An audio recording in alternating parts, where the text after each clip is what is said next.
Greetings, and welcome to A Year of Movies, a Planet Geek production. For this project, we are using the Ivan Walters reference book of 365 films to watch on the day they happened. Each day, we watch a movie associated with the date we are watching it on. And as it is May 1st, we are going to be watching Four Weddings and a Funeral from 1994, directed by Mike Newell and starring Hugh Grant. So this was a movie that, while it was quite notable in the theaters at the time, I didn't actually get around to seeing this movie till it was well onto either VHS or maybe even those early days of the Canadian HBO, the Super Channel or First Choice, whichever it was. I do remember seeing this movie, and it is one that I have watched several times throughout the years. That being said, like I had already mentioned, that not only does this movie star Hugh Grant, but it also stars Andie MacDowell, Kristen Scott, Thomas, Simon Cowell, James Fleet, Rowan Atkinson, John Hannah, David Bauer, and Anna Chancellor.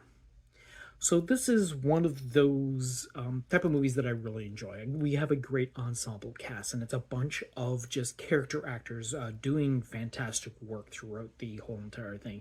This movie is a very a light movie to watch, especially after the previous few days of some tougher than normal watches. But it's always nice to revisit this lighthearted comedy that has a fantastic reveal of some of the greatest visual looks and sounds of the late 80s, early 90s. It's just a wonderful thing to look back on and reflect. And of course, as the movie does state, this movie takes place over a period of time where we experience this group of friends headed by Charles, who is Hugh Grant, as they basically come together through 3 weddings and a funeral. We have a lot of fantastic lighthearted comedy coming throughout. We have some really fun character actors doing fantastic work, like I said earlier. Hugh Grant is doing his charmingly best, and Andie MacDowell plays this great sort of almost femme fatale character that hops in and out of Charles's life throughout the process of the movie. To be quite honest, there's not really much more to say about this movie other than it is a very enjoyable watch at any time that you're seeing it.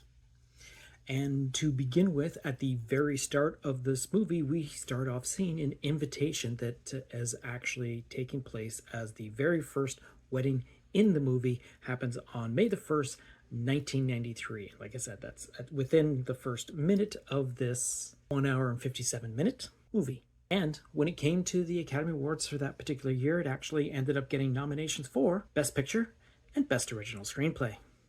And on that note, we're going to wrap up this particular episode and look off into tomorrow to see what we're going to be watching for tomorrow, which is going to be May the 2nd, and that is going to be Young Frankenstein from 1974.